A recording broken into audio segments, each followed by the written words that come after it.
ఓం శ్రీ సాయిరాం. భగవాన్ శ్రీ సత్యసాయి బాబా వారి దివ్య చరణార విందాలకు అనంతకోటి ప్రణామాలు సమర్పించుకుంటూ ప్రేక్షక శ్రోతలందరికీ మరొకమారు ఇట్లు మీ సాయి కార్యక్రమానికి సాదరమైన స్వాగతం. ఈనాడు మనతో పాటు చారిత్రాత్మకమైన ఒక అనుగ్రహపూర్వక లేఖను మనతో పాటు దాంట్లోని విషయాలు మాట్లాడుకోవడానికి సతీష్ బాబు గారు మనతో పాటు ఉన్నారు. Sairam sir. Sairam sir. Sairam sir, మొట్టమొదటిగా 1954లో స్వామి శ్రీ వివి చౌదరి గారు విజయలక్ష్మమ్మ గారికి రాసినటువంటి ఈ అనుగ్రహపూర్వక లేఖ గురించి దాదాపు 60 సంవత్సరాలు పైగా అయిపోయింది. అవును సార్. ఆ 60 సంవత్సరాల తర్వాత మళ్ళీ ఒక భక్తునికి రాసినటువంటి లేఖ గురించి మనం మాట్లాడుకుంటున్నామంటే స్వామి యొక్క పలుకులు, స్వామి మాటలు అవన్నీ చిరస్మరణీయాలు అని మనకి అర్థమవుతుంది. అవి వేదవాక్కులని కూడా స్వామి స్వయంగా చెప్తారు. స్వామివారి శ్రీచరణాలకు ప్రణమిల్లుతూ సాయి కుటుంబ సభ్యులందరికీ సాయిరాం. అపారమైన ప్రేమతో, కరుణతో ఆ భగవంతుడు భువిపైకి అవతరించి మనందరి మధ్య మనలో తిరుగుతూ, మాట్లాడుతూ, మనవలే నటిస్తూ, మానవాకృతిలో మనందరి మధ్య ఉంటూ మనందరికీ ఎంతో ప్రేమని స్వామివారు ప్రసాదించారు. అవ్యాజ కరుణామూర్తి, అజ్ఞాన ధ్వాంత దీపిక అన్నట్లు ఆయన తన ప్రేమ సుధావర్షాన్ని కురిపించి, ప్రేమ నదులను ప్రవహింపచేసి మన హృదయాలను ఆనందంతో నింపుతూ ఇటువంటి లేఖలను, కమ్మని కమ్మలను ఎంతోమంది భక్తులకు వ్రాసి ఆనాటి ఆ భక్తులకు ఆనందాన్ని ప్రసాదించారు. ఈనాటికి మనకి ఈ సద్భాగ్యాన్ని ప్రసాదించి దానిని గురించి వివరంగా తెలుసుకునే ప్రయత్నం చేయమనే అవకాశాన్ని మనకు అందించారు. ఇది నాకు ఎలా అనిపిస్తుందంటే, ఒక చిన్న చీమ అనంతమైన సాగరాన్ని పరిశోధిస్తూ ఎంత లోతులో ఉందో అని తెలుసుకోవడానికి ప్రయత్నం చేసినట్టుగా ఉంది. ఆయన అద్భుతమైన జ్ఞానాన్ని తమ లేఖల ద్వారా ఆ భక్తులకు ప్రసాదించారు.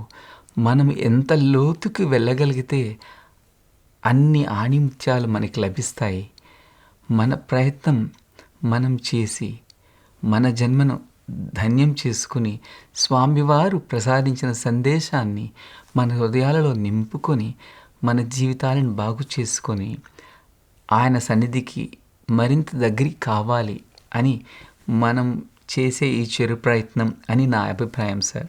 అవును సార్, చాలా చక్కగా దీన్ని కులంకషంగా మనం చదివినట్లయితే ఆ భక్తునికి మాత్రమే కాదు, ప్రతి ఒక్క భక్తుని జీవితంలో అన్వయించుకోవలసినటువంటి ఎన్నో అంశాలను స్వామి ఈ లేఖ ద్వారా ఈ మానవాళికి తెలియజేశారనిపిస్తుంది. మొట్టమొదటిగా మనం ఒకసారి చూసుకున్నట్లయితే సార్, మొత్తం లేఖని ఒకసారి చదువుకొని దాంట్లో ఆణిముత్యాలు ఎన్ని ఉన్నాయో మన మనసుకి ఎంత తోస్తే అంత మనం ప్రయత్నిద్దాము. ఒకసారి ఆ పని చేద్దాం సార్. తప్పక సార్. చౌదరి విజయలక్ష్మమ్మ గారికి అందుకోండి ఆశీర్వాదములు, అంపుచున్నాను ఆనందములు.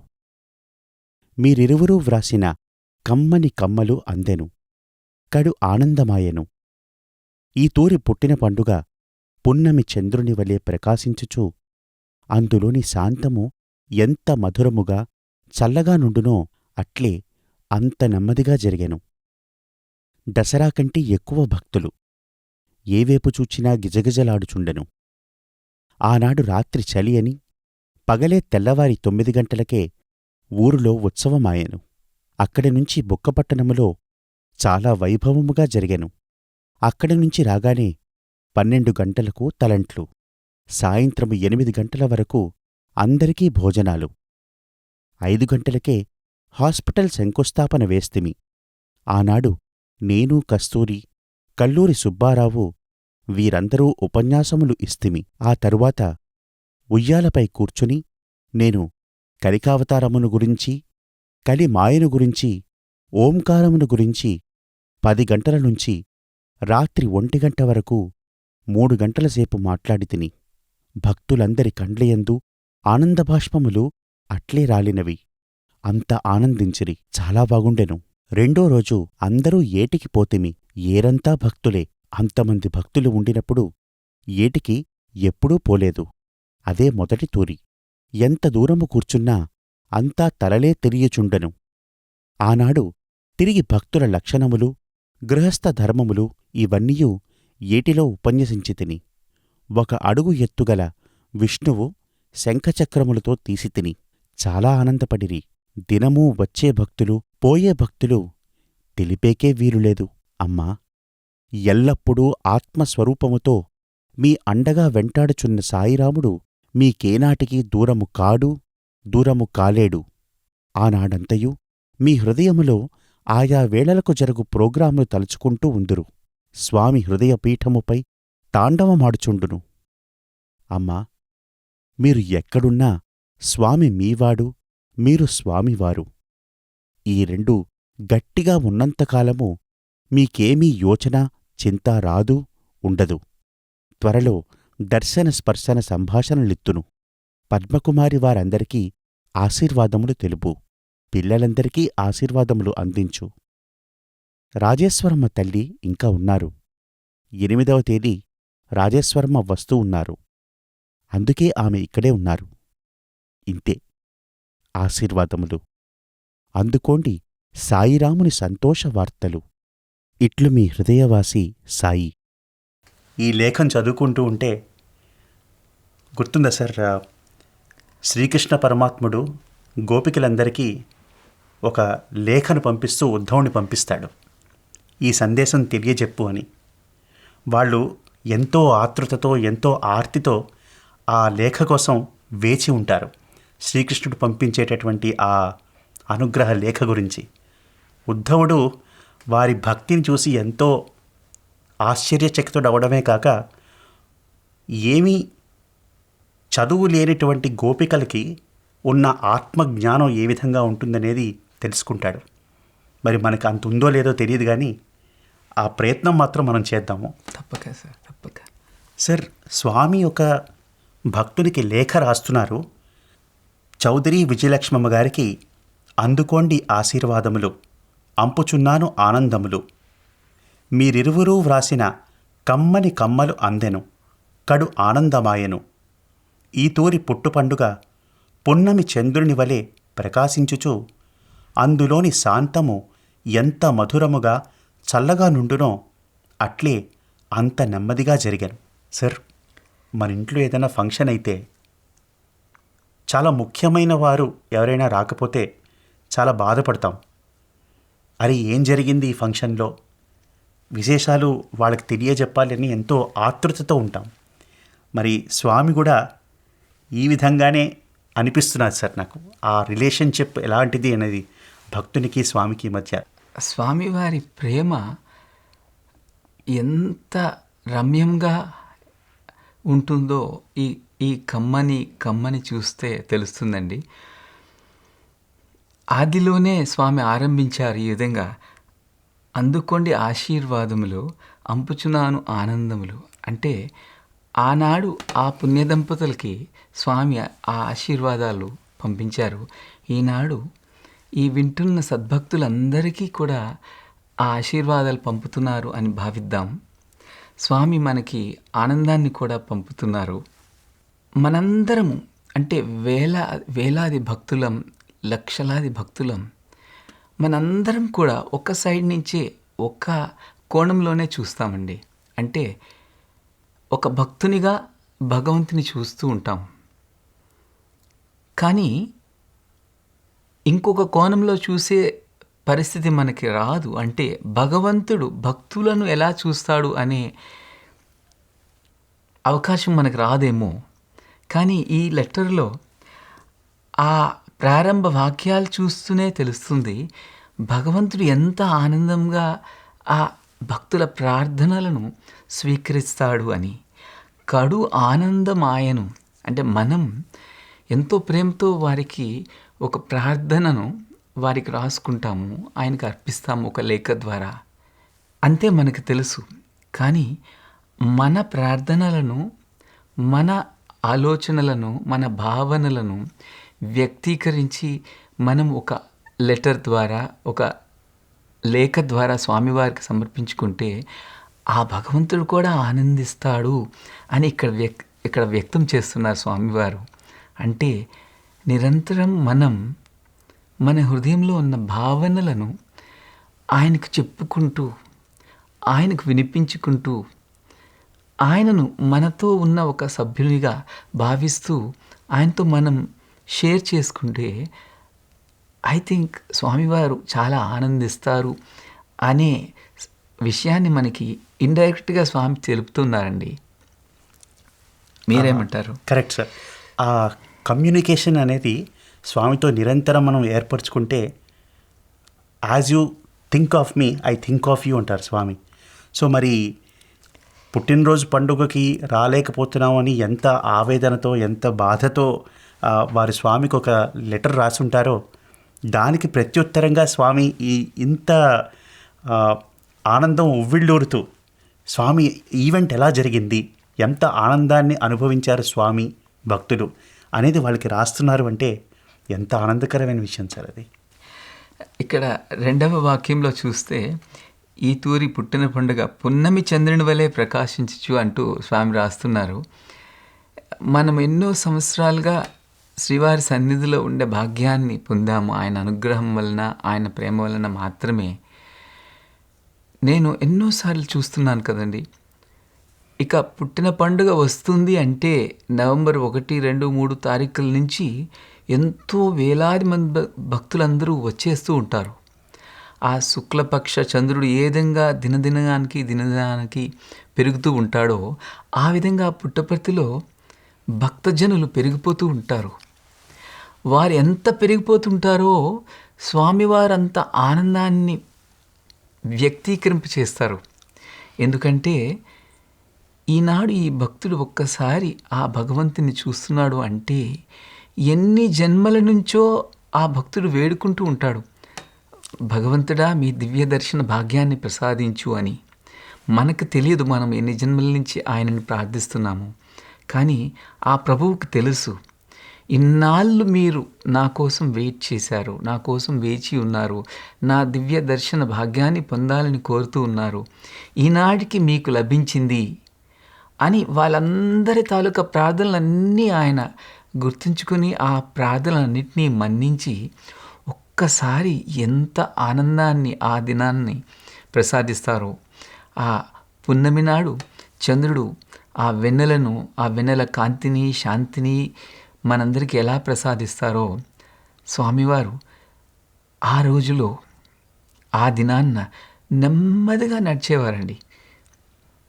ఎంత పెద్ద పండుగ ఉన్నా, ఎన్ని కార్యక్రమాలు ఉన్నా మెల్లగా నడుస్తూ మరాళీ మందగమన మా లావణ్య సేవది అనేటట్లు నెమ్మదిగా, మధురంగా, ఆనందంగా నడుస్తూ, అసలు ఆయన తొందరగా నడలేరేమో, ఎందుకంటే ఎంతోమంది భక్తులు వాళ్ళ హృదయాలలో ఆవిర్భవించిన ప్రేమతో, భక్తితో, ప్రార్థనలతో ఆయనని కట్టేస్తారు.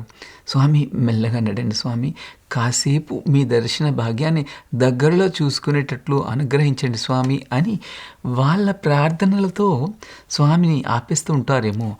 అందుకని ప్రతి క్షణం స్వామివారు ఆగిపోతూ అందరినీ చూస్తూ ఆనందాన్ని ప్రసాదిస్తూ వాళ్ళ హృదయాలలో దివ్యానుభూతులను స్వామి ప్రసాదిస్తారు. అంతే కరుణామయుడు మన స్వామి, మన అదృష్టం. అవును సార్. ఆ తర్వాత స్వామి ఎంత అద్భుతంగా రాస్తున్నారంటే, దసరా కంటే ఎక్కువ భక్తులు ఏవేపు చూచినా గిజగిజలాడుచుండెను. ఆనాడు రాత్రి చలి అని పగలే తెల్లవారి 9 గంటలకే ఊరిలో ఉత్సవమాయెను. అక్కడి నుంచి బుక్కపట్టణంలో చాలా వైభవముగా జరిగాను. అక్కడి నుంచి రాగానే 12 గంటలకు తలంట్లు, సాయంత్రం 8 గంటల వరకు అందరికీ భోజనాలు.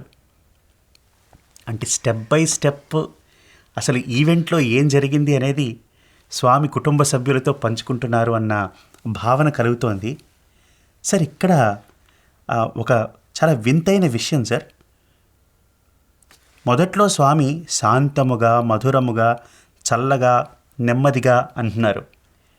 ఇంకొక వైపు చూస్తే ఏ వైపు చూసినా జనాలు గిజగిజలాడుతున్నారు.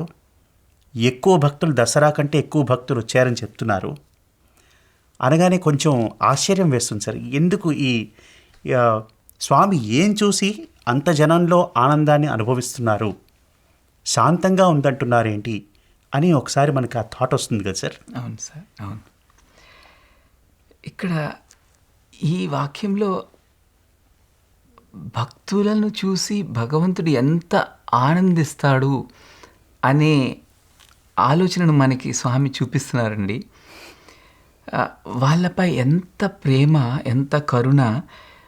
రాత్రి అయితే చలిగా ఉంటుంది అని అక్కడ చూస్తే నిరంతరం స్వామివారు మన తాలూకా మంచినే కోరుతూ ఉంటారు. మనం కంఫర్టబుల్గా ఉండాలని, మనకి ఏ కష్టము రాకూడదని భక్తుల గురించి ఆలోచించి చూసారా. ఇక్కడ అంటున్నారు రాత్రి చలి అని తెల్లవారి 9 గంటలకే, అంటే మన కోసం ఆ ప్రోగ్రాం అంతా ఆ విధంగా స్వామి చేయిస్తున్నారు. మనకి ఏ భక్తులకి ఏనాడు ఏ కష్టము రాకూడదని. అక్కడ ఎంత ప్రేమని స్వామి భక్తులపై కలిగి ఉన్నారో మనకి తెలుస్తుంది. ఆయన ప్రేమ, ఆయన కరుణ. సార్, ఇక్కడ ఒక అనుభవాన్ని పంచుకోవాలనుకుంటున్నాను సార్. ఏ వైపు చూసినా జనాలు గిజగిజలాడుచుండెను అంటున్నారు స్వామి. 1960వ సంవత్సరంలో సార్ మేనన్ గారని ఒక పెద్ద ఆయన ఒక ఆర్టికల్ రాశారు సనాతన సారథిలో. ఆ ఆర్టికల్ చదివిన తర్వాత స్వామి దేన్ని చూసి ఆనందపడుతున్నారనేది మనకి బాగా అర్థమవుతుంది. అది దసరా సెలబ్రేషన్స్ అవుతున్నాయి. స్వామి నారాయణ సేవ చేయిస్తున్నారనమాట. ఆయన ఎక్స్ప్లెనేషన్ ప్రకారం ఆయన్ని, ఇంకొక ఆయన్ని స్వామి అక్కడ కాపలాదారులుగా పెట్టారు గేటు దగ్గర. ఎంత కష్టమైందంటే వాళ్ళకి వేలాది మంది భక్తులు గేటుకి అవతల వైపు వేచి ఉన్నారు. అంత కిటకిటలాడిపోతున్నారు. స్వామి ఒక సైగ చేసి వాళ్ళని లోపలికి రానివ్వండి అనగానే ఈయనకి చాలా చికాగ్గా ఉన్నది చాలామంది జనాలను చూసి. అందరూ రష్ అయ్యి వచ్చేస్తున్నారు. స్వామి ఏమో ఈయనకి కబురు పంపారు లోపలికి రమ్మని. వచ్చి రాగానే స్వామి ఆయనకి చెప్తున్నారు, చాలామంది వచ్చారు కదా, ఎంతమంది ఉన్నారో హాయిగా ఉంది అని చెప్తూ వెళ్ళి వాళ్ళని వరుసల్లో కూర్చోబెట్టి రా అంటారు. ఒక 2 నిమిషాల ముందే ఆయన అంత జనాన్ని చూసి చిరాకు పడుతూ లోపలికి వచ్చారు. స్వామితో మాట్లాడిన తర్వాత ఇలా బయటికి వెళ్ళగానే ఆయన ఆశ్చర్యచకితుడైపోతాడు. అంత వేలాది మంది ఎంతో డిసిప్లిన్తో ఆల్రెడీ రోస్లో కూర్చుండిపోయి ఉన్నారంట. ఉండిపోతే అప్పుడు స్వామి తన అద్భుతమైన రీతిలో బయటికి వచ్చి జనాల మధ్యన తిరుగుతూ మళ్ళీ తిరిగి వచ్చి మేనన్ గారితో అన్నారంట, ఎంత బాగుంది కదా ఈ సృష్టి అని. అప్పుడు ఈయనకి ఆ స్ఫురణ కలిగింది, స్వామి ఏం చూస్తున్నారు అని. ఒకసారి స్వామి మళ్ళీ జనంలోకి వెళ్ళిన తర్వాత ఆయన ఆలోచించసాగారు. కరెక్టే కదా, దీంట్లో ఎంతోమంది బీదలు ఉన్నారు, చాలా డబ్బున్న వాళ్ళు ఉన్నారు, ఎన్నో రకాల వృత్తులు చేసుకునే వాళ్ళు ఉన్నారు. సృష్టి అంతా స్వామి కళ్ళ ముందు కనిపిస్తున్నది అని అనగానే మళ్ళీ వాళ్ళని సర్వింగ్కి పంపిస్తారు స్వామి. సర్వ్ చేసి చాలా అలసటతో తిరిగి వచ్చిన వాళ్ళకి స్వామి వచ్చి ఎంత ప్రశాంతంగా ఉంది కదా అనగానే వీళ్ళు స్వామిని అడుగుతారు, స్వామి ఇంత జనంలో ఎలా ప్రశాంతత అనగానే స్వామి అప్పుడు అంటారు, వాళ్ళ మనసులో ఎంత ఆనందం ఉంది, స్వామిని దర్శించుకున్నారు, స్వామి ఇచ్చిన ప్రసాదం తింటున్నారు అని ఎంత ఆనందిస్తున్నారో అనగానే మేనన్ గారికి అర్థమైంది. మనం బాహ్యంగా చూసేటటువంటి ఈ కోలాహలము, ఆ కన్ఫ్యూజను, అది మన కళ్ళకు అలా కనిపిస్తుంది. కానీ అంతర్యామి అయిన స్వామికి మాత్రం వాళ్ళు పొందే ఆనందము, వాళ్ళ మనసులో ఉవ్విళ్ళూరే ఆ శాంతం మాత్రమే కనిపిస్తుంది అని ఆయనకి అర్థమైంది సార్. ఈ సంఘటన వింటుంటే నాకు మరొక సంఘటన జ్ఞప్తికి వచ్చిందండి. Yes sir. ఒకసారి ఒక పెద్ద ప్రముఖ దేశ నాయకుల వారు స్వామి సన్నిధికి వచ్చారు. ఆయన ఉన్నారు. ఆయన నిల్చున్నారు. ఇంటర్వ్యూ రూమ్ పక్కన స్వామి దగ్గర నిల్చున్నారు. భజన ప్రారంభం అయ్యే సమయం అది. ఆ రోజుల్లో భజన ప్రారంభం అయ్యే సమయానికి స్వామి ఒక్కసారి చేతిని ఇలా ఇలా అనేవారు. అనేసరికి పిల్లలందరూ పరిగెత్తుకుంటూ వచ్చి ముందున కూర్చునేవారు. ఆ సమయంలో ప్రతి ఒక్క విద్యార్థి హృదయంలో ఉండేది ఏమంటే, ఎంత తొందరగా నేను పరిగెత్తి వెళ్ళి స్వామి సన్నిధికి చేరుకోవచ్చు, స్వామి పాదాల వద్ద కూర్చోవచ్చు, స్వామి నన్ను చూస్తారేమో, స్వామి నాతో మాట్లాడతారేమో, స్వామి నా వద్ద ఒక లెటర్ తీసుకుంటారేమో అని ఆయన పైన ఉన్న ప్రేమతో స్వామివారు ఇలా అనంగానే ఒక్కసారి అంతమంది విద్యార్థులు కూడా, అంటే చిన్న పిల్లల నుంచి పోస్ట్ గ్రాడ్యుయేషన్ పిల్లలు కూడా అందరూ పరిగెత్తుతూ వచ్చేసారు. అంత పెద్ద దేశ నాయకుని ముందర ఈ కోలాహలం ఆనాడు మీనన్ గారు అనుభవించినట్లుగా ఉంది. అందరూ పరిగెత్తుకుంటూ వచ్చి స్వామివారి సన్నిధిలో కూర్చున్నారు. స్వామికి వాళ్ళకి ఒక అంగుళం డిస్టెన్స్ ఉంది అంతే. అందరూ స్వామిని చూస్తున్నారు, మైమరిచిపోతున్నారు. కొంతమంది పెద్దలకి ఆనాటి మీనన్ గారికి నచ్చినట్టుగా వారికి రుచించలేదు. ఏంటి ఇంత పెద్ద దేశ నాయకుడు వచ్చినప్పుడు ఈ పిల్లలందరూ ఈ విధంగా పరిగెడుతున్నారు, కొంచెం డిసిప్లిన్ లేదేమో అని వాళ్ళు భావిస్తున్నారు. అది భక్తులము మనందరం ఏ విధంగా భావిస్తామో, కానీ భగవంతుడు ఏ విధంగా భావించాడో ఆనాడు స్వామివారి ఇలా అన్నారు, ఎక్కడైనా ఈ వయసులో ఉన్న పిల్లలు దైవం కోసం పరిగెత్తడం చూసావా? ఈ వయసులో ఉన్న పిల్లలు ఒక క్రికెట్ స్టార్ వెంబడి, ఒక మూవీ స్టార్ వెంబడి పరిగెత్తుతారు, కానీ దైవం కోసం ఇలా పరిగెత్తడం ఎక్కడైనా చూసావా అని అన్నారు. అప్పుడు మాకు అర్థమైంది, మనం ఏం చూస్తాము, భగవంతుడు ఏమి చూస్తాడు. ఆయన మనలో ఉన్న లోపాలను, మనలో ఉన్న లిమిటేషన్స్ని ఆయన చూడరండి.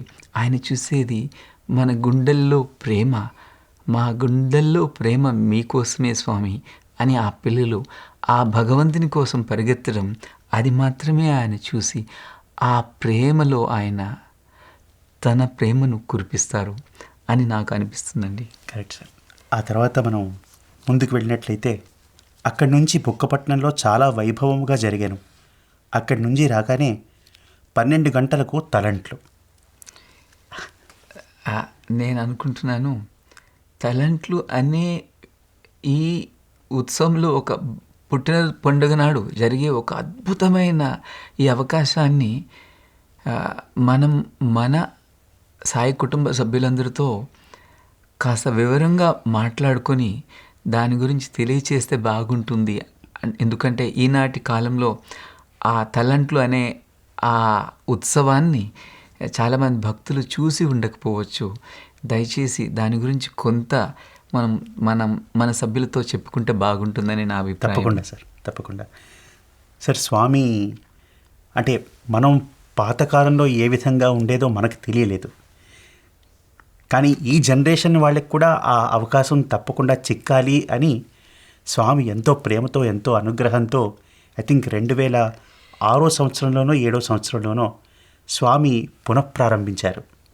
ఆ సంవత్సరం చాలా ఎల్డర్లీ కపుల్స్ని పిలిచి స్వామి ఎన్నో ఏళ్లుగా స్వామి సేవను చేస్తున్నటువంటి వారిని పిలిపించి ఆ వైభవోపేతమైనటువంటి ఆ తలంట్లు కార్యక్రమాన్ని మనందరికీ చూపించారు. గుర్తుందా సార్?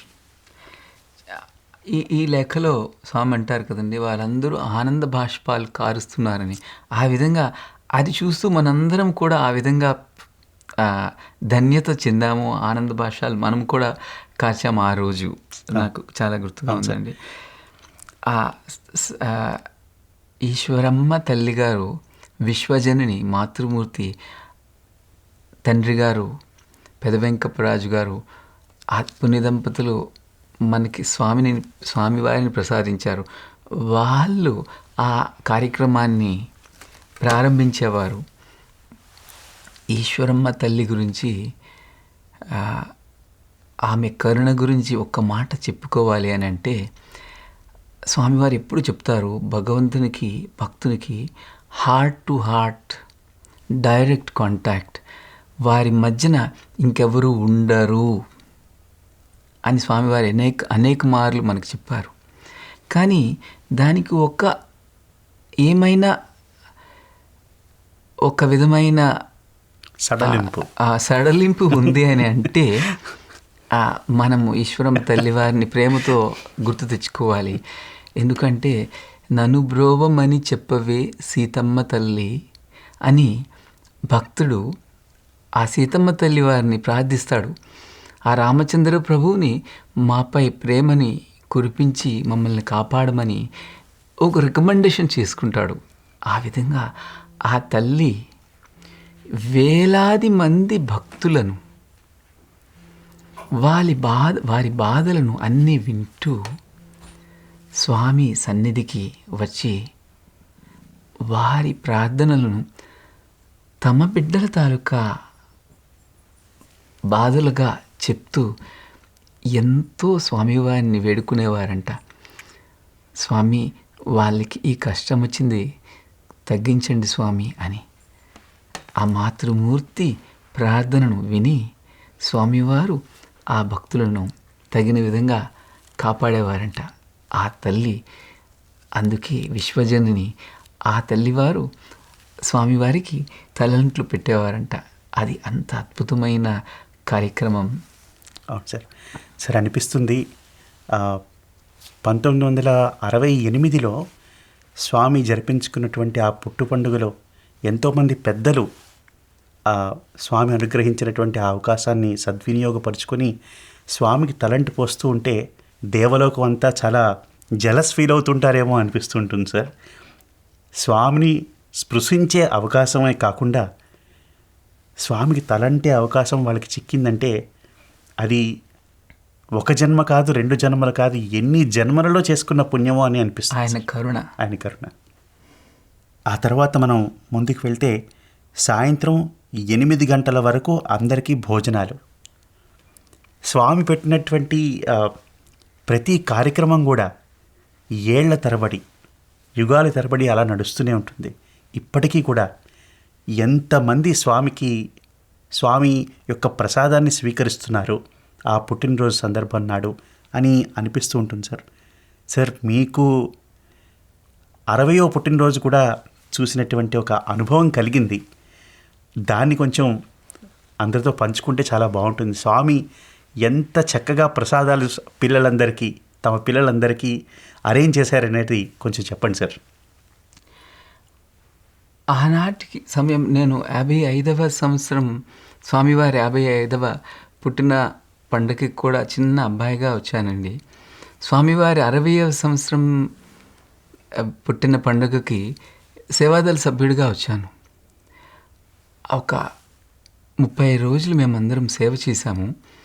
నాకు గుర్తు ఏమి అంటే, వేలాది మంది భక్తులకండి పొద్దున్న, మధ్యాహ్నము, రాత్రి 3 పూట్ల అనేకమైన రకరకాల పిండి వంటలతో ప్రేమను పంచారు స్వామి. ఈనాటికి కూడా ఇప్పటికి కూడా స్వామివారి పుట్టిన పండుగ నాడు వేలాది భక్తులకు ఆ ప్రసాదాన్ని పొంది స్వామి ప్రసాదం అని ఎంత ఆనందిస్తారో. హాస్టల్లో మన స్వామివారి హాస్టల్లో పిల్లలందరూ స్వామి పుట్టినరోజు పండుగ, స్వామి ప్రసాదం పంపిస్తారు అని ఆ రోజు వాళ్ళ ఆతృత, ఆ ఆనందం అద్భుతంగా ఉంటుంది. నేను స్వయంగా చూసింది ఒకటి గుర్తు తెచ్చుకుంటే, ప్రతి పుట్టిన పండుగకి స్వామివారు తమ దివ్యోపన్యాసాన్ని భక్తులందరికీ ప్రసాదించేవారు. అది అయిన పింబట స్వామివారు భజన పాడేవారు.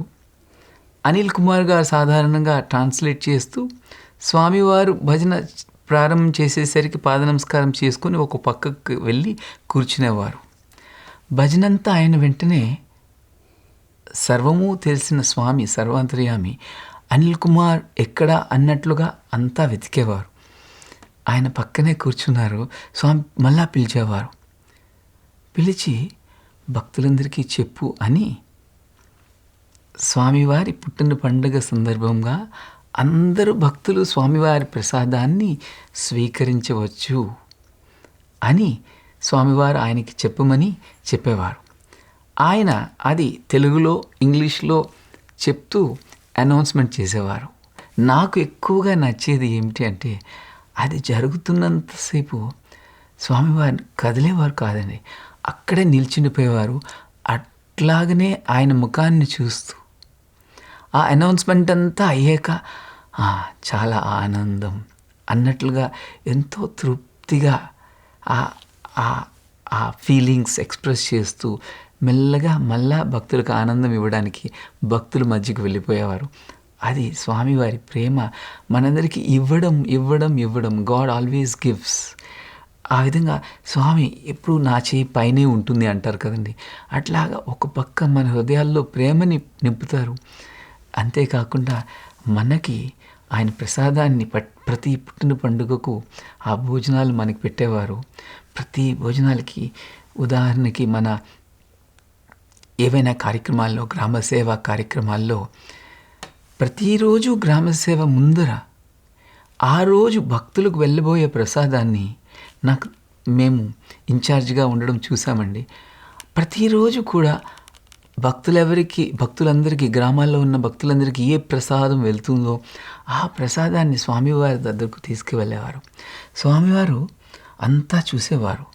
అంతా బాగుందా లేదా, మంచిగా ఉందా లేదా, అంటే భక్తులు ఏమి తింటున్నారు, అది ఎంత బాగుంది అనేది నిరంతరం ఆయనకి ఉన్న ఒక ఆ ప్రేమ, అపారమైన కరుణ.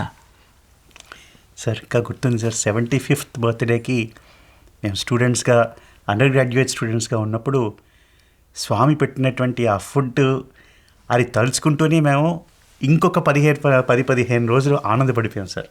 అంటే ఇది టోటల్లీ అన్నమయ్య కోశానికి సంబంధించినటువంటి విషయం మనం చెప్పుకోవచ్చు.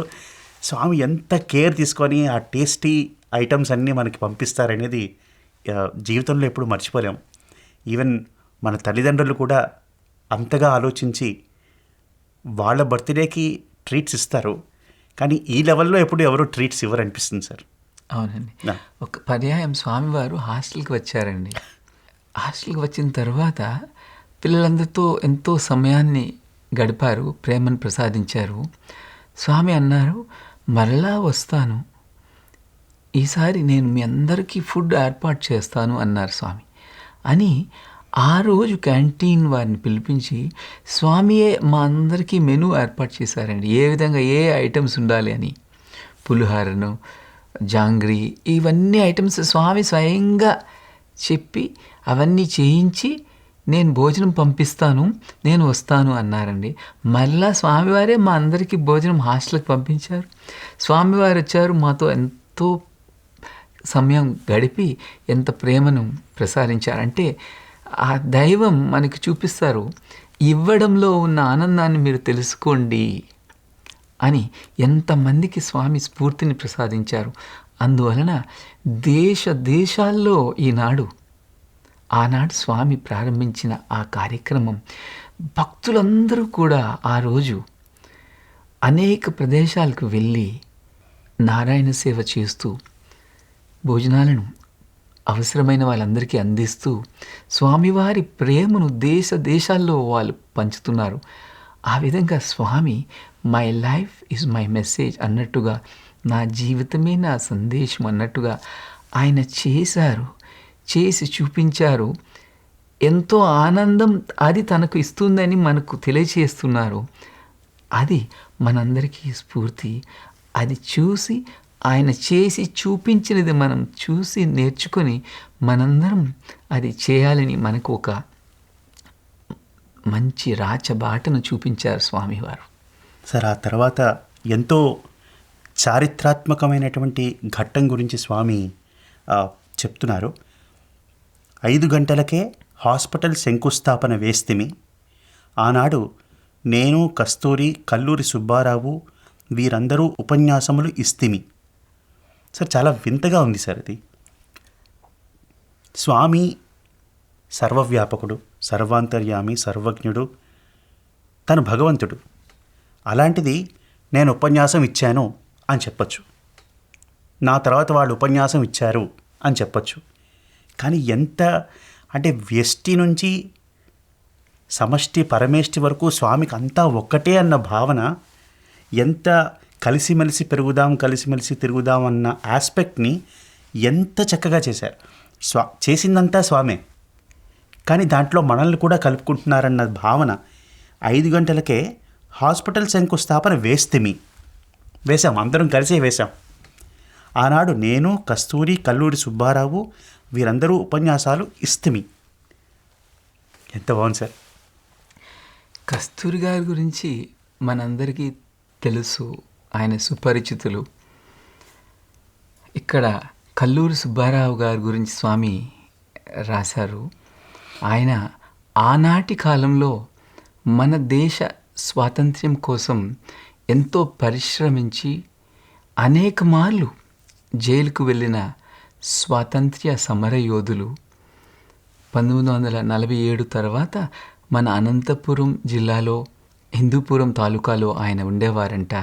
ఆయన ప్రముఖ రాజకీయవేత్త, అంటే అనేక మార్లు ఎమ్మెల్యేగా ఈ ఏరియాలో పనిచేసి దేశ సేవ చేశారంటే, అంటే ఆనాటి కాలం నుంచి ఈనాటి కాలం వరకు దేశాధినేతలు, రాజాది రాజులు, సామాన్య భక్తులు వారందరూ స్వామి పాదాలకు ఆనాటి నుంచి ఈనాటి వరకు చేరుకుని ఆయన నుంచి అనుగ్రహాన్ని, స్ఫూర్తిని, ఏ విధంగా ఉండాలో ఆదేశాన్ని అందుకొని స్వామివారి పనిముట్లుగా పనిచేశారని ఈ లేఖ ద్వారా మనకు తెలుస్తుందండి. అవును సార్.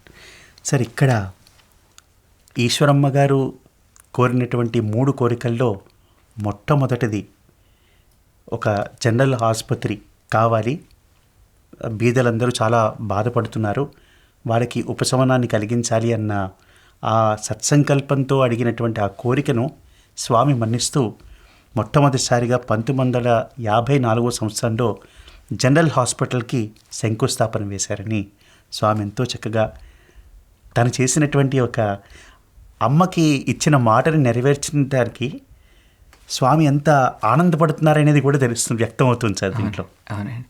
అంటే స్వామివారు చెప్తారు కదండి, మాతృదేవో భవ, పితృదేవో భవ అనే విషయాలు మనందరం ఏ విధంగా తల్లిని, తండ్రిని గౌరవించాలి, ఏ విధంగా వాళ్ళ మాటకు విలువనిచ్చి మన జీవితాలను బాగు చేసుకోవాలని ఆ తల్లివారు ఒక చిన్న కోరిక కోరితే, ఒక చిన్న స్కూల్ని అడిగితే ఒక పెద్ద విద్యాలయాన్ని ప్రసాదించారు.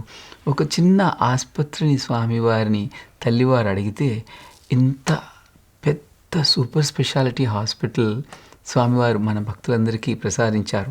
ఆ సమయంలో స్వామివారు అంటారు కదా, ఆసుపత్రులు నాకు అవసరం లేదు, నా అనుగ్రహంతో అందరినీ ఒక్క క్షణంలో నయం చేయవచ్చు, కానీ అందరికీ ఆ విశ్వాసం ఉండదు కదా. వారందరూ మందులపైన, ఆ డాక్టర్లపైన విశ్వాసం ఉంచుతారు. వారి కోసం పేదవారు అని, ధనవంతులని ఒక వ్యాధి ఈ రెండిట్లో తేడాన్ని చూపదు, ఎవరికైనా వస్తుంది. అందువలన మన ఆసుపత్రి, మన వైద్యాలయం ఎవరికైనా ఫ్రీగా ఉండాలి అని ప్రపంచానికి ఒక లైఫ్ ఈజ్ మై మెసేజ్, ఒక సందేశాన్ని ఇచ్చారు.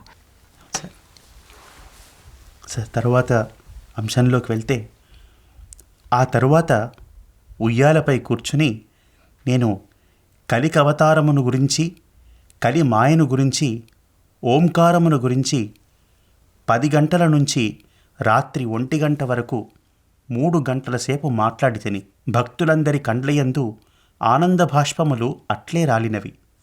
అంత ఆనందించిరి, చాలా బాగుండెను. ఎంత అద్భుతంగా ఉంది ఇక్కడ.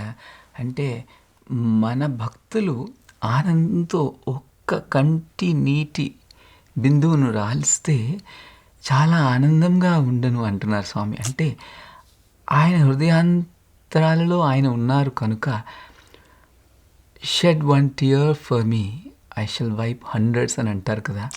ఆ ఒక్క అవకాశాన్ని మనకి ఇచ్చారు స్వామి. ఒక చిన్న కార్యక్రమంలో ఒక పనిముట్టుగా ఉండే భాగ్యాన్ని ఇచ్చారు. ఆయన ఆనందాన్ని ఇస్తున్నారు. మన కోసం రాత్రి అర్ధరాత్రి అంతా 3 గంటల సేపు ఆయన పగలంతా పరిశ్రమించారు. దేహరీత్యా చూస్తే ఎంత కష్టపడి ఉంటారో స్వామి, ఎంతమంది భక్తుల దగ్గరకు వెళ్తూ ఆనందాన్ని అందించారో. అయినా సరే అలుపెరగకుండా ఆనందాన్ని అందించే స్వామి ఆ భక్తుల కండ్ల ద్వారా ఒక నీటి బొట్టు కారితే ఎంత ఆనందించానని చెప్తున్నారు. అంటే ఆ ఒక్క కన్నీటి బొట్టు ఆ భక్తుడు రాల్చడం ద్వారా ఆ భక్తునికి ఎన్ని కష్ట సమయాల్లో ఎన్నో కన్నీటి బొట్లు రాలవలసి ఉందేమో, కానీ ఈ ఒక్క చిన్న దానిని తీసుకొని వారందరికీ ఆ బాధలను తుడిచేస్తారు స్వామి, తీసేస్తారు. అంత అవ్యాజ కరుణామూర్తి మన స్వామివారు. సార్, ఇక్కడ మనందరం ఎంతో ఉత్సాహంతో ఆతృతతో ఎదురు చూసే ఒక అద్భుతమైన ఘట్టం స్వామి ఉయ్యాల ఉత్సవం, జూరా ఫంక్షన్ అంటూ ఉంటాం. మరి ఆ ఉయ్యాలలో కూర్చున్న స్వామిని చూడటానికి 1000 కళ్ళు సరిపోవు. అటువంటి అంశాన్ని స్వామి తనంతట తానే చెప్తున్నారు. కలికావతారమును గురించి, కలి మాయను గురించి, ఓంకారమును గురించి. అంటే అప్పటి నుంచి ఇప్పటి వరకు స్వామి మనల్ని భగవంతుని వైపుకు, తన వైపుకు నడవమని చెప్పడానికే వచ్చిన దాఖలాలు మనకు కనిపిస్తున్నాయి. అంటే కలి మాయలో పడి ఏ విధంగా మానవుడు భగవంతుడికి దూరం అవుతున్నాడు, మళ్ళీ తిరిగి ఎలా ఆ దారిలోకి రప్పించాలి అన్న ఆతృతతోనే స్వామి ఎప్పుడు మనకి ఉపన్యాసాలు ఇవ్వడం కానీ, మనతో సంభాషించడం కానీ, ఏది చేసినా సరే I'm God, you are also God అన్న విషయాన్ని ప్రస్ఫుటం చేయడానికే స్వామి అహర్నిశలు శ్రమించారనిపిస్తుంది సార్. ఈ సందర్భంలో మనం స్వామివారి గురించి భజనలు పాడుతూ కలియుగ అవతారి సాయి భగవాన్ అని మనందరం ఎంతో భక్తితో పాడుకుంటూ ఉంటాము. ఒక్క చిత్రపటాన్ని చాలామంది భక్తులు చూసే ఉంటారు. స్వామివారు ఒక గుర్రంపై కూర్చొని కలికి అవతారంగా ఉన్నట్లుగా అనిపిస్తుంది. ఆ సంఘటన గురించి ఏమైనా సాయి కుటుంబ సభ్యులతో మీరు ఏవైనా విషయాలు కొంచెం తెలియపరిస్తే ఆనందంగా ఉంటుందని నా అభిప్రాయం. తప్పకుండా సార్. సార్, 1949 నుంచి చేబ్రోల్లో ఉండే భక్తులు దావులూరు సుబ్బారావు గారు, వాళ్ళ కుటుంబ సభ్యులంతా స్వామికి ఎంతో సేవ చేసి స్వామి యొక్క అనుగ్రహాన్ని పొందినటువంటి భక్తులు. వారికి కలిగినటువంటి ఆ అనుభవం, స్వామి ఆ గుర్రం మీద కూర్చొని ఆ కలికావతారం యొక్క దర్శనం వాళ్ళందరికీ ఇవ్వడం గురించి వారి మాటల్లోనే వింటే మనకి ఎంతో ఆనందంగా ఉంటుంది సార్. చాలా ఆనందం సార్. అసలు ఆ గుర్రం ఎలా వచ్చింది, దాని మీద స్వామి కూర్చొని ఎలా ఫోటో తీయించుకున్నారన్న విషయాలు వారి మాటల్లో విందాం.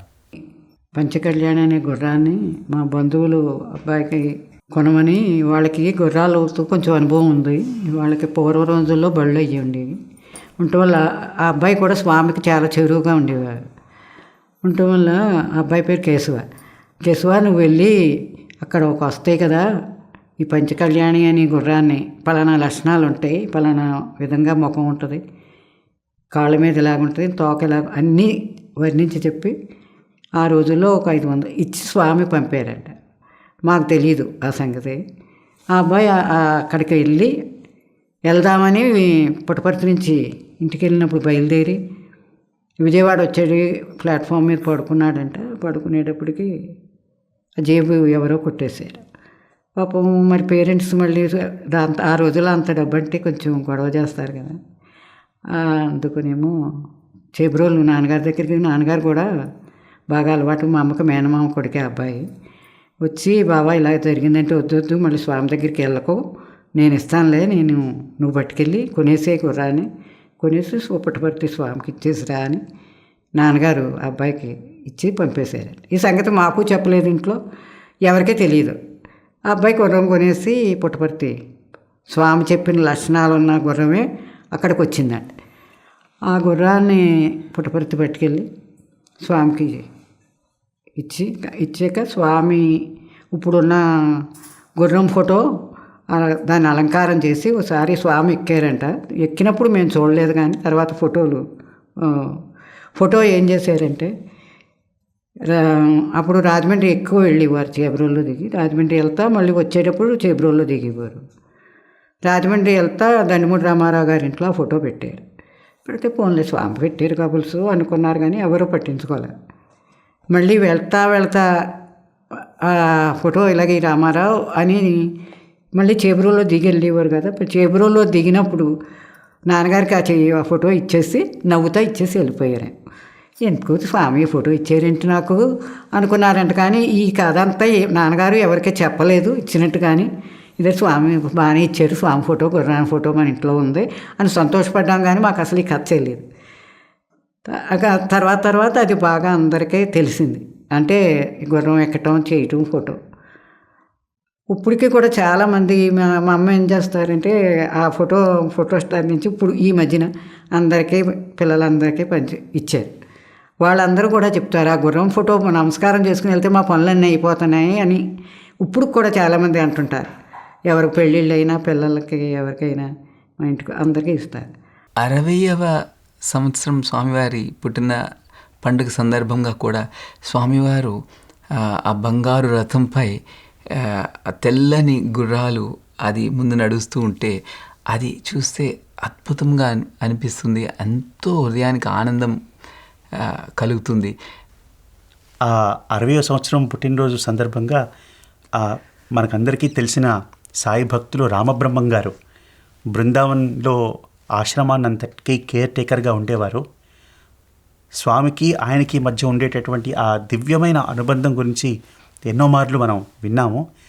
ఆయన కోరిక ప్రకారం స్వామి మీరు ఆ శ్రీకృష్ణ భగవానుడిలాగా ఆ చారియట్లో వెళ్ళాలి అనగానే స్వామి ఇవన్నీ ఎందుకు అనగానే లేదు స్వామి మీరు ఉండాలి, ఆ రథంపై మిమ్మల్ని చూడాలి అన్న ఒక భక్తుని యొక్క ఆ ప్రార్థనను మన్నించి అరేబియా నుంచి స్వామి కోసం ఆ గుర్రాల్ని రామబ్రహ్మం గారు తెప్పిస్తారు.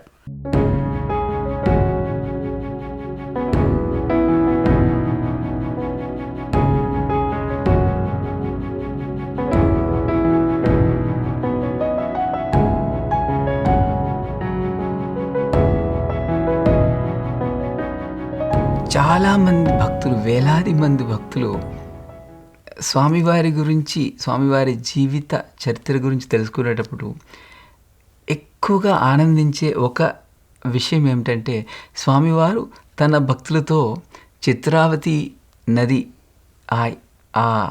ఆ పరిసర ప్రాంతాలకు స్వామివారు వెళ్ళటం, అక్కడ భక్తులతో చాలా సమయం గడపటం, వాళ్ళందరికీ ఆనందాన్ని ఇవ్వటం, ఎన్నో అద్భుతాలను చేయటం, ఎంతో అద్భుతమైన ఉపన్యాసాలని స్వామివారు ఆ ప్రదేశంలో ఇచ్చేవారని మనం ఎన్నోసార్లు తెలుసుకున్నాం.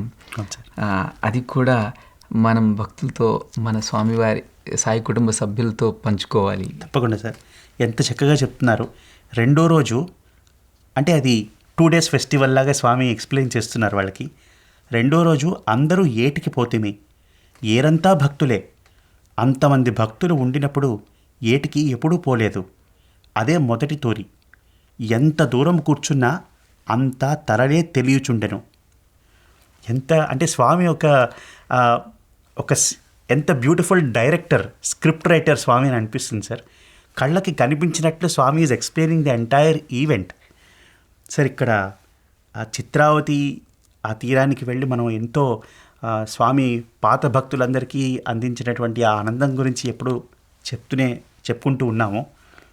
కానీ ఇక్కడ ఎంత దూరం కూర్చున్నా అంతా తరలే తెలియచుండెను అన్నారు. ఒక్కసారి ఇమాజిన్ చేసుకోండి సార్, ఆ చిత్రావతి ఒడ్డున ఎంతమంది కూర్చొని ఉంటారో. ఎప్పుడు నాకు ఒక అనుభవం గుర్తొస్తుంది సార్. మేబీ అందరితో అంత వైభవాన్ని మనం చూడలేకపోయినా కొంత వైభవాన్ని చూసే అవకాశం స్వామి కల్పించారు. ఇది స్వామి 80వ పుట్టినరోజు సందర్భంగా జరిగినటువంటి చిన్న అనుభవం సార్ అది.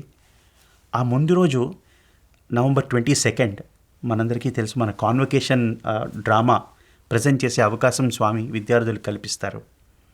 ఆ సంవత్సరం డ్రామా అవగానే స్టేజ్ మీద ఫైనల్ ఫార్మేషన్ చేసి స్వామికి హ్యాపీ బర్త్డే పాడిన తర్వాత స్వామి మా అందరి మధ్యలోకి వచ్చి సింహాసనంలో కూర్చుని మాకు ఫోటో ఇస్తున్నారు. ఫైనల్ ఫోటో ఇస్తున్నప్పుడు ఆ రోజు డాన్స్లో పాల్గొనే మహదవకాశాన్ని స్వామి ప్రసాదించారు. స్వామికి ఎడం వైపు నేను కూర్చున్నాను ఫోటోలో పోజ్ ఇవ్వడానికి. స్వామి చేయి పట్టుకుని ఆ ఫైనల్ ఫార్మేషన్ ఫోటో అవుతూ ఉండగా ఆ కోలాహలంలో స్వామి ఒక్కసారి నా వైపు చూసి, రేపు పొద్దున్న ఫంక్షన్లో నన్ను తీసుకొని పోండి అన్నారు. అని స్వామి వెళ్ళిపోయారు. నాకేంటో అర్థం కాలేదు. అసలు మేము తీసుకువెళ్ళడం ఏమిటి, మేము డ్యాన్స్ చేయడం ఏమిటి, రేపు ఎంత పెద్ద ఫంక్షన్ ఉంది. ఎందుకంటే 80వ పుట్టినరోజు 23rd ఫంక్షను హిల్ వ్యూ స్టేడియంలో జరిగింది సార్. సో అప్పుడు వెంటనే వెళ్ళి వార్డెన్ సార్కి, సార్ స్వామి ఇట్లాగా అన్నారు, మేము ఏం చేయాలో మాకు తెలియటం లేదు, మాకు డైరెక్షన్ చెప్తే. ఎందుకంటే మొత్తం అంత పెద్ద ఈవెంట్కి ముందరే ప్లానింగ్ అంతా స్వామి ఏ లెవెల్లో ప్లాన్ చేస్తారు, కొన్ని నెలలు సంవత్సరాల నుంచి ప్లానింగ్ జరుగుతుంది. సో ఎవరు ఎక్కడ ఏ పని చేయాలనేది స్వామి ప్రణాళికలో ముందే ఫైనలైజ్ అయిపోయి ఉంటుంది. మేబీ ఆయన అనుగ్రహం ద్వారా మాకు ఈ అవకాశాన్ని ఇవ్వాలనుకున్నారేమో స్వామి. మమ్మల్ని వార్డెన్ సార్ ప్రాక్టీస్ చేసుకోమన్నారు, చూద్దాం ఏం చెప్తారో.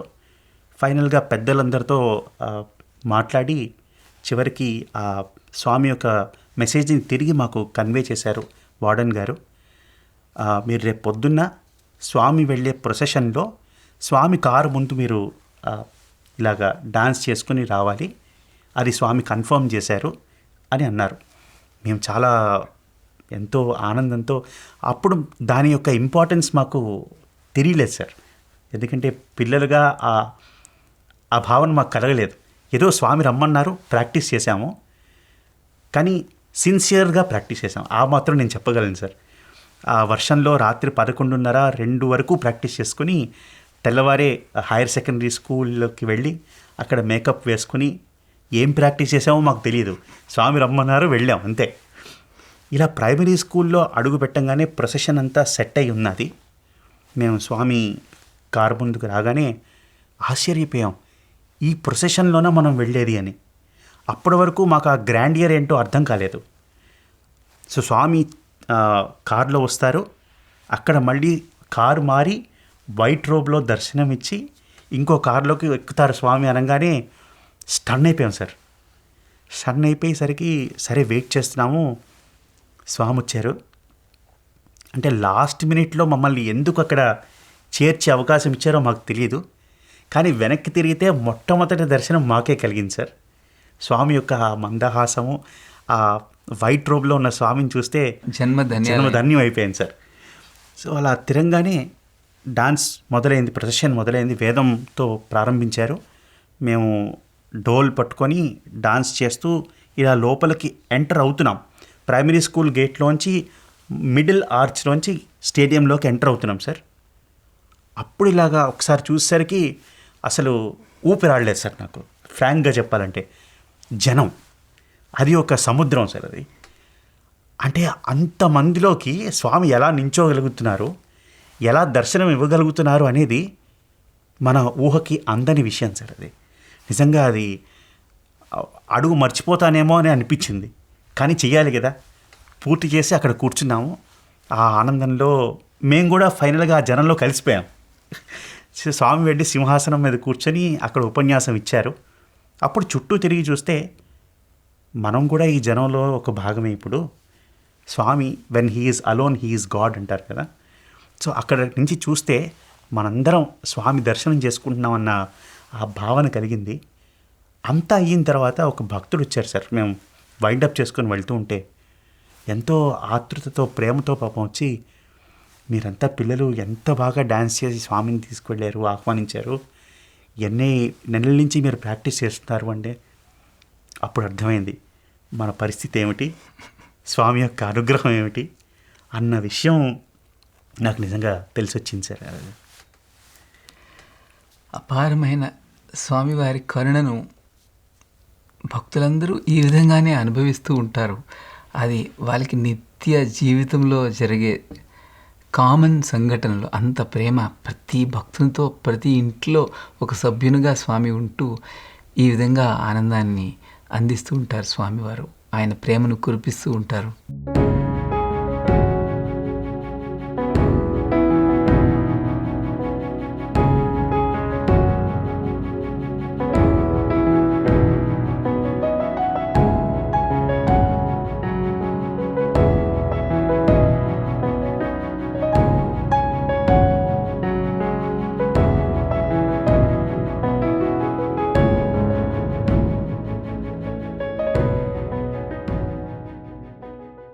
సార్, ఆ తర్వాత ఆనాడు తిరిగి భక్తుల లక్షణములు, గృహస్థ ధర్మములు ఇవన్నీ ఏటిలో ఉపన్యసించి తిని, ఒక అడుగు ఎత్తుగల విష్ణువు శంఖచక్రములతో తీసి తిని చాలా ఆనందపడిరి. దినము వచ్చే భక్తులు, పోయే భక్తులు తెలిపేకే వీలు లేదు. ఎంత ఆనందంగా రాస్తున్నారు సార్ స్వామి. ఇప్పుడు స్వామివారు తమ దివ్య స్వహస్తాలతో రాసిన ఎన్నో వాహినులు ఉన్నాయి కదండి. నిరంతరం మనందరినీ బాగు చేయాలి, మంచిగా మార్చాలి, మనందరి హృదయాలలో పరివర్తన తీసుకురావాలి అని ఆయన ఎంత ఒక భౌతిక దేహరీత్యా చూస్తే ఎంత ప్రేమతో ఎంత కష్టపడ్డారో. ఎప్పుడు ఉపన్యాసాలు అలా గంటల తరబడి మనందరి కోసం చెప్పి చాలాసార్లు మనం మారడానికి అంత సహకరించము. అయినా ఆయనకి తెలుసు ఆ బాధ. అయినా ఎంత ప్రేమ సత్యసాయికి అని అంటాం, పాడతాం.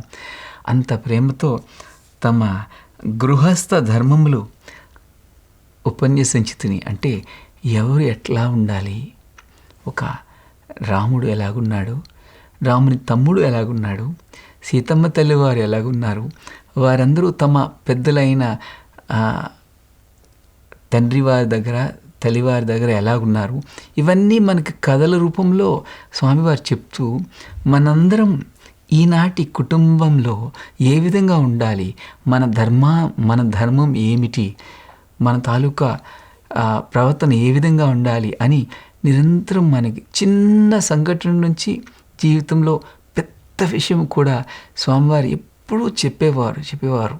ఏ క్షణం కూడా స్వామివారితో గడిపితే అక్కడ మనకి ఏది నేర్చుకోవడానికి ఏమీ లేదు అంటూ ఉండదండి. ఒక్క చిన్న మూమెంట్ ద్వారా కూడా స్వామి ఎంతో ప్రేమను ప్రసాదించారు. ఒకసారి గంట మాతో మాట్లాడారండి ఇంటర్వ్యూ రూమ్లో. గంట సేపు ఆనందాన్ని ప్రసాదించారు. ఎన్నెన్నో మాట్లాడారు. స్వామివారు అన్నారు, ఇదిగో ఈ సృష్టి అంతా ఈ చేతిలో ఉంది, ఒక్క క్షణంలో ఆకాశాన్ని భూమిగా మార్చగలను, భూమిని ఆకాశంగా మార్చగలను. ఈ విధంగా స్వామివారు చెప్తూ అంత ఆనందాన్ని ఇచ్చిన తర్వాత స్వామివారు వెళ్తున్నారండి బయటికి. అందరం దగ్గరగా ఉన్నాం. స్వామి పాద నమస్కారం ఇచ్చారు. ఆ రోజు లాస్ట్లో ఎందుకో స్వామివారి కరుణ వల్ల ఆయన చేతిని పట్టుకునే భాగ్యం నాకు కలిగిందండి.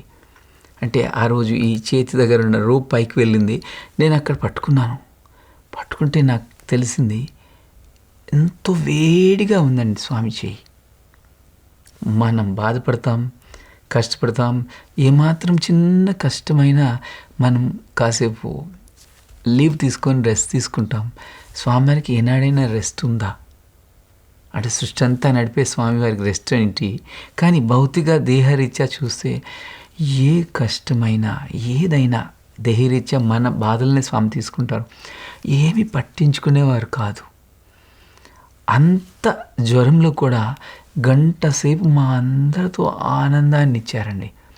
My life is my message అంటారు కదా, అంత ప్రేమ అండి స్వామికి, అంత కరుణ. ఆయన గురించి ఎప్పుడూ ఆయన పట్టించుకోలేదు.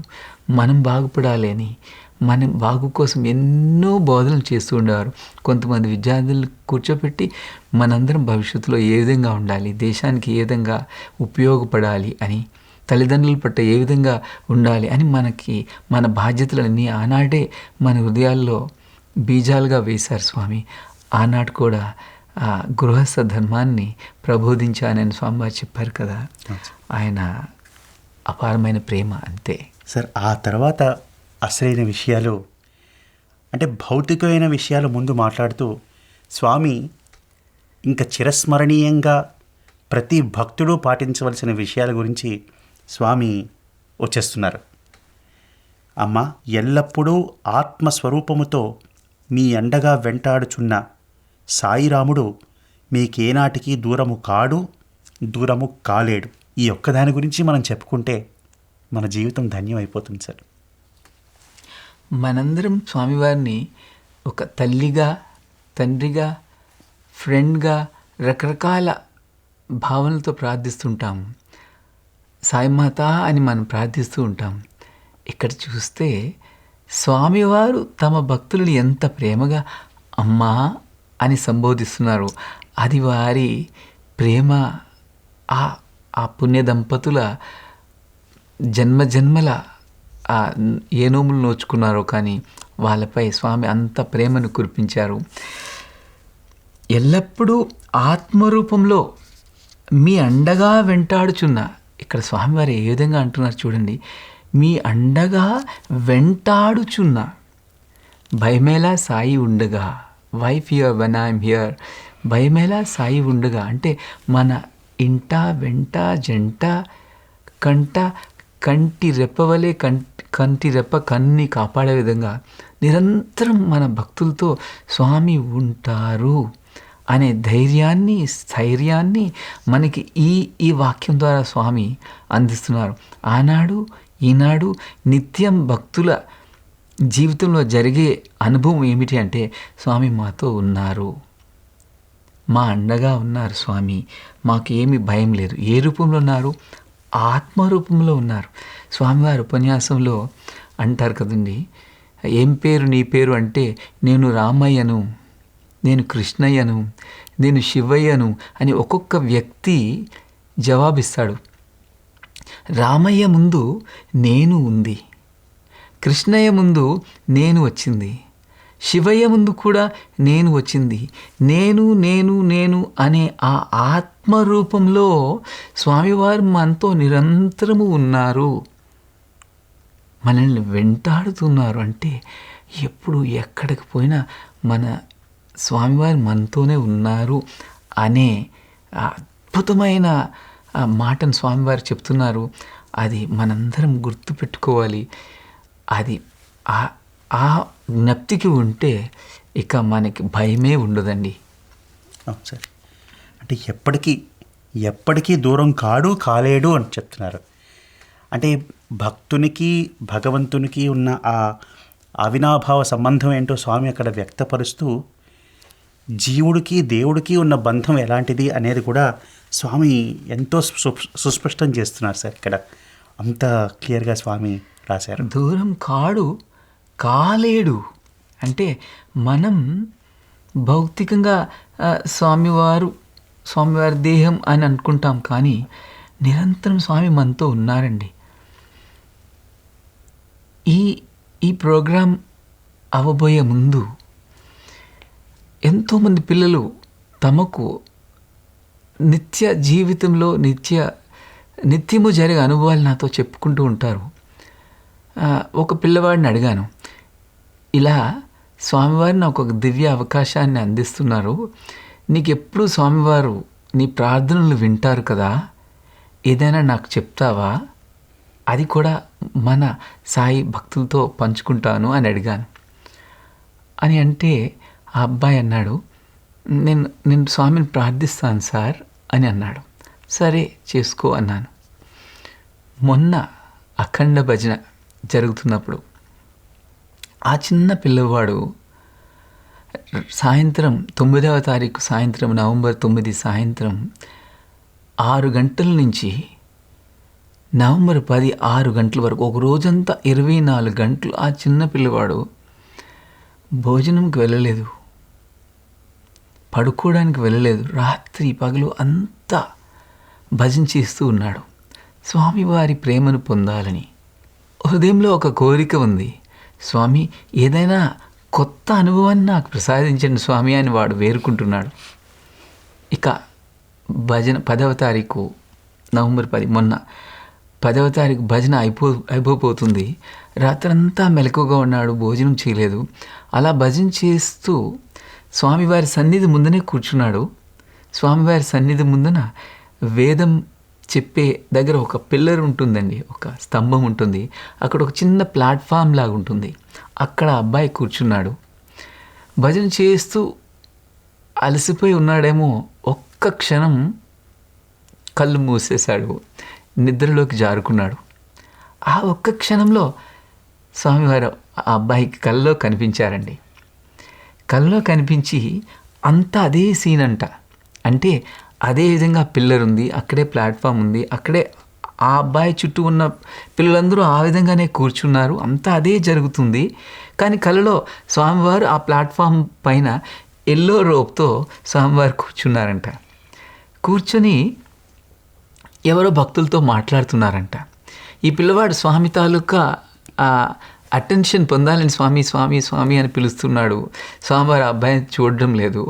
ఆ కలలో ఆ ఒక్క నిమిషంలో అబ్బాయి కలలో బాధపడుతూ ఏడుస్తున్నాడంట, స్వామి నన్ను చూడడం లేదు అని.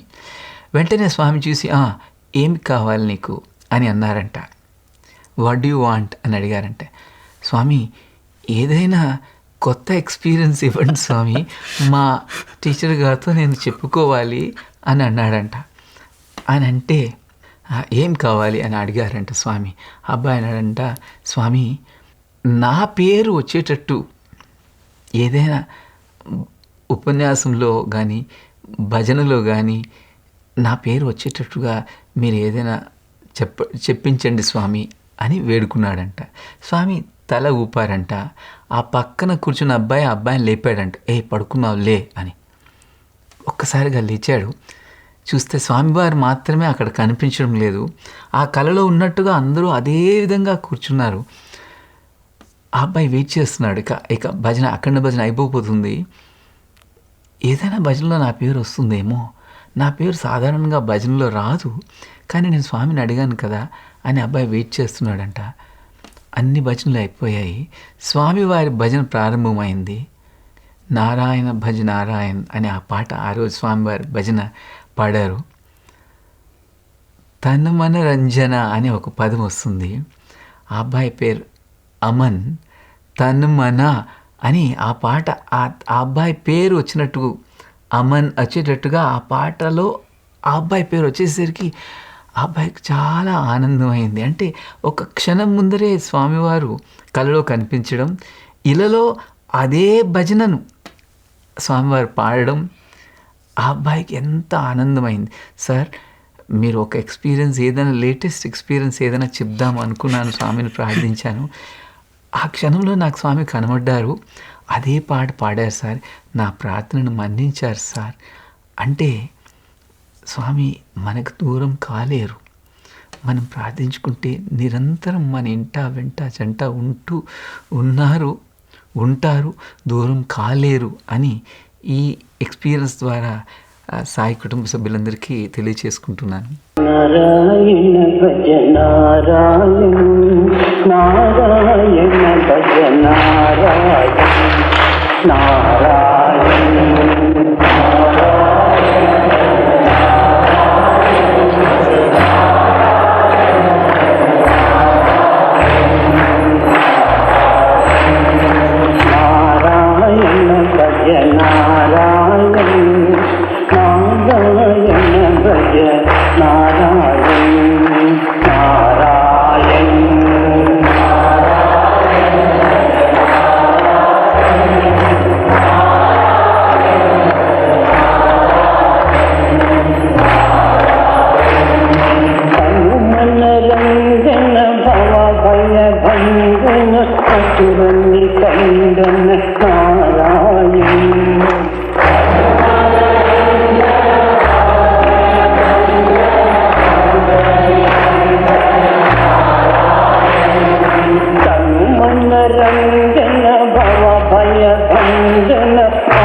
ఆనాడంతయు మీ హృదయములో ఆయా వేళలకు జరుగు ప్రోగ్రాములు తలుచుకుంటూ ఉందురు. స్వామి హృదయపీఠముపై తాండవమాడుచుండును. అసలు అంటే వారు ఏ విధంగా స్వామి ప్రోగ్రామ్ మిస్ అవుతున్నాము అని ఎంత తప్పించి ఉంటారో అక్కడ, that drove Swami to write this letter అనిపిస్తుంది సార్. సార్ అలా మీ జీవితంలో విద్యార్థి దశలో అంటే మనం ఎంత స్వామి గురించి ఆలోచిస్తామో, ఎంత స్వామి గురించి మనం పరితపిస్తామో అంతే ఎక్కువగా స్వామి మన గురించి ఆలోచిస్తారు, మన గురించి పరితపిస్తూ ఉంటారు అన్న విషయం ఎన్నో మార్లు మీరు విద్యార్థిగా టీచర్గా కూడా ఎక్స్పీరియన్స్ చేసుకుంటారు. ఒకటి ఎక్స్పీరియన్స్ ఏమైనా పంచుకుంటే. ఆనాడంతయు మీ హృదయంలో ఆయా వేళలకు జరుగు ప్రోగ్రాంలు తలంచుకుంటూ ఉందరు. స్వామి హృదయపీఠంపై తాండవమాడును. ఆ మాట వింటుంటే ఆ నటరాజస్వామి వారు మన హృదయాల్లో ఉంటారు, నిరంతరం మనతో ఉన్నారు అనే అనుభవాన్ని కల్పిస్తారు. ఒక చిన్న విషయాన్ని నేను భక్తులకు, సాయి కుటుంబ సభ్యులకు చెప్పుకునే అవకాశాన్ని స్వామివారు ప్రసాదిస్తున్నారు. ఒక వేసవి తరగతులు అండి, వేసవి సెలవులు. ఆనాటి కాలంలో ఇక్కడ భక్తులకు పుట్టుపర్తిలో వేడిగా ఉండేది. ఆ కాలంలో ఇక్కడ భక్తులకు కష్టం అవుతుందని, భక్తులకు ఏ విధంగా కష్టం రాకూడదని స్వామివారు ఆ సమయంలో కొడైకెనాల్కు వెళ్ళేవారు. స్వామివారు ఇక్కడ లేని సమయంలో విద్యార్థులందరము తమ తమ ఇండ్లకు వెళ్ళేవారిని. నాకు ఈ మాట బాగా గుర్తుంది. ఏంటి అంటే, నిరంతరం స్వామిని తలంచుకుంటూ ఉంటే స్వామి మనల్ని తలంచుకుంటారు అనే ఒక ఎక్స్పీరియన్స్ కొంతమంది పెద్దలు నాకు చెప్పారు. నేను ఇంటికి వెళ్ళినప్పుడు, స్వామి ఈ సెలవులంతా నిరంతరము మిమ్మల్ని నేను తలంచుకుంటాను, మిమ్మల్ని తలంచుకుంటూ ఉంటే మీరు నన్ను తలంచుకుంటారా అని నా ప్రార్థన. స్వామి అక్కడ తలంచుకున్నారో లేదో మనకు తెలియదు కదా, కానీ నా ప్రార్థన, ఆ ప్రార్థన వలన ఆ సమ్మర్ వెకేషన్లో ప్రతి క్షణం స్వామి స్వామి స్వామి స్వామి స్వామి అని తలంచుకుంటూ స్వామి ప్రీతిగా ఉండాలని ప్రయత్నం చేస్తూ ఆ సమయం అంతా గడిపాను. కానీ స్వామి మనల్ని తలంచుకున్నారో లేదో మనకు తెలియదు. నేను వచ్చిన సెలవులు అయిన తర్వాత హాస్టల్కి వచ్చేసాను, పర్తికి వచ్చాను. అప్పుడు స్వామివారికి అక్కడ కొడైకెనాల్లో స్వామివారి దగ్గర ఉన్న ఒక అబ్బాయి నాకు చెప్పాడు, ఒకరోజు మేము స్వామి సన్నిధిలో ఒక పాట పాడాము, హమ్కో తుమ్సే ప్యార్ కితనా అనే ఒక పాట పాడాము. ఆ పాటలో తెలుగు పదాలు, నీవు లేని మా జీవనం, నీరు లేని చేప వేదనం, నీ సన్నిధే మాకు పెన్నిది అంటూ ఒక కొంత భాగం తెలుగులో స్వామివారు కరుణతో అంటే నన్ను వాడుకుని ఆయన వ్రాయించారు. అయితే నేను ఇక్కడ ఏమనుకుంటున్నాను, నేను స్వామినే తలంచుకుంటాను, స్వామి నన్ను తలంచుకుంటారా అనే ప్రార్థనతో చేస్తూ ఉన్నాను ఈ సెలవంతా. అక్కడ స్వామి పిల్లల ప్రోగ్రాం అంతా అయిన తర్వాత లోపలికి వెళ్ళారంట. లోపలికి వెళ్ళి ఈ పాట ఎవరు రాశారు అని స్వామి అడిగారంట. అంటే అప్పుడు స్వామి ఆ పాట ఇప్పుడు ప్రస్తుతం ఒక టీచర్ స్వామి సతీష్ రాశాడు ఆ భాగం అని. అంటే ఆ చిన్నపిల్లవాడా అప్పుడు అని అన్నారంట స్వామి. అంటే ఆ సంఘటనను కూడా స్వామివారే క్రియేట్ చేశారు ఆ విధంగా. ఎందుకంటే నిరంతరం మనం స్వామిని తలంచుకుంటే మన హృదయపీఠంపై స్వామి తాండవం ఆడుతూ ఉంటారు, మన గురించి కూడా స్వామి తలంచుకుంటారు. అది నిజమా కాదా అని అనుకుంటే, నాకు ఆ విధంగా అడిగి ఏదో ఒక విధంగా అది నాకు తెలిసినట్లుగా చేశారు. అంటే ఇది మనకు ఒక లెసన్ కదండి. మనందరము ఎన్నో కార్యక్రమాల్లో పడి స్వామివారిని మర్చిపోతూ ఉంటాము. ఎప్పుడో స్వామిని పొద్దున మధ్యాహ్నం ఎప్పుడో ఒకసారి తలంచుకుంటాం, కానీ నిరంతరము మన హృదయాల్లో ఆయనను ప్రతిష్ఠింప చేసుకొని ఆయన గురించి తలంచుకుంటూ ఉంటూ అన్ని కార్యక్రమాలు కూడా, మన దైనందిక కార్యక్రమాలన్నీ కూడా స్వామి కోసం, స్వామి ప్రీతి కోసం, స్వామికి దగ్గర అవ్వాలని ప్రార్థిస్తూ మనం చేసుకుంటూ ఉంటే మనలను కూడా స్వామివారు నిరంతరం తలంచుకుంటారు అని నాకు ఆ రోజు స్వామి ఆ, ప్రేమతో అనుగ్రహించి ఆ అవకాశాన్ని, ఆ అనుభవాన్ని ప్రసాదించారు స్వామి. చాలా బాగుంది సార్. సార్, తర్వాత అసలైన విషయాన్ని స్వామి మెన్షన్ చేస్తున్నారు. అమ్మా, మీరు ఎక్కడున్నా స్వామి మీవాడు, మీరు స్వామివారు. ఈ రెండు గట్టిగా ఉన్నంతకాలము మీకేమి యోచన, చింత రాదు, ఉండదు. ఇది వింటూ ఉంటే స్వామివారు తమ పూర్వావతారంలో అంటారు కదండి, యోగక్షేమం వహామ్యహం అని అంటారు స్వామివారు. తమ భక్తుల యొక్క యోగక్షేమాలన్నీ తాము చూసుకుంటారు అని అంటారు. కానీ అక్కడ కూడా ఇక్కడలాగే ఈ లెటర్లో స్వామివారు రాసినట్టుగా ఒక కండిషన్ పెట్టారండి స్వామి. అనన్యాస్ చింతయంతో మాం ఏ జనా పర్యుపాసతే. ఆ విధంగా ఉన్న భక్తులకు నిరంతరము సర్వత్రా ఆ భగవంతుడినే చింతించుకుంటూ అన్యదా ఇతరమైన చింతలు లేకుండా ఉన్నవారికి అన్నీ చూసుకుంటాను ఒక చిన్న క్లాజ్ పెట్టారు స్వామి. అదేవిధంగా తమ పూర్వావతారంలో స్వామి ఇంకొక పర్యాయం చెప్తారు, యోమాం పశ్యతి సర్వత్రా సర్వం చ మయి పశ్యతి. అంటే సర్వత్రా నన్ను చూస్తూ నాలో సర్వాన్ని చూస్తూ ఉన్న భక్తుడికి నేను ఎప్పుడూ దూరం కాలేను, వారు కూడా నా నుంచి దూరం కారు అని ఆ విధంగా ఆనాడు కూడా తమ పూర్వావతారంలో ఒక కండిషన్ పెట్టారు స్వామి. ఇప్పుడు కూడా స్వామి అంటున్నారండి, స్వామి మీవాడు. ఎంత అద్భుతం అండి అది. స్వామి మనవాడు అంటే మన భక్తుల స్వామి, మన స్వామి. మీరు స్వామివారు. ఈ రెండు గట్టిగా ఉన్నంత వరకు, అంటే ఇది మన హృదయాంతరాలలో నేను స్వామివాడిని. స్వామి ఎంతసేపు అండి, రామా నేను నీవాడు, రామా నాతో మాట్లాడు అని ఆ పాటని ఎన్నిసార్లు, అదే వాక్యాన్ని 100 సార్లు స్వామి పాడి మనందరినీ పాడించి ఇది గుర్తుంచుకుండ్రా అన్నట్టుగా మనకి మెసేజ్ పెడతారు. ఎంతసేపు మనకి ఆ పాట, రామా నేను నీవాడు, రామా నాతో మాట్లాడు.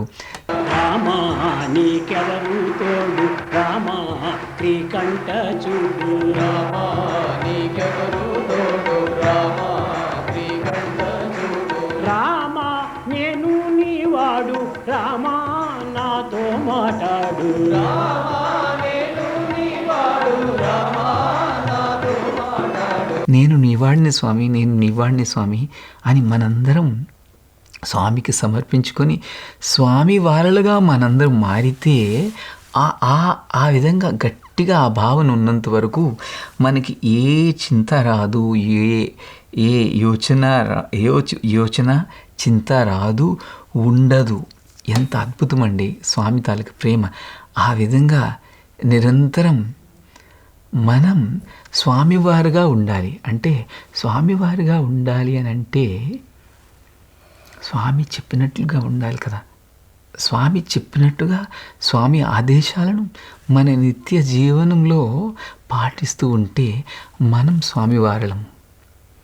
అప్పుడు మనకి స్వామివారు. ఆ విధంగా గట్టిగా ఉంటూ స్వామి ముందర మాత్రమే భక్తి అనేది ఒక ఆలయంలో మాత్రమే ఉండకూడదు, భక్తి అనేది ఆ పూజా రూమ్లో మాత్రమే ఉండకూడదు. నిరంతరం మన హృదయాల్లో ఆయనను తలంచుకుంటూ ఉంటూ ఆయనని ప్రీతి చేయడానికి మన కార్యక్రమాలు అన్నీ మనం నడుచుకుంటూ ఉంటే స్వామి మనవారు, మనం స్వామివారలము. అటువంటి అద్భుతం మన భక్తులందరికీ నిత్యం జరుగుతూనే ఉంటుంది. అట్టి మాటను స్వామి చెప్పారు. అంత గట్టిగా స్వామి చెప్పారు. ఆనాడే ఆ పూర్వావతారంలోని చెప్పారు, ఈ అవతారంలో కూడా స్వామి చెప్పారు.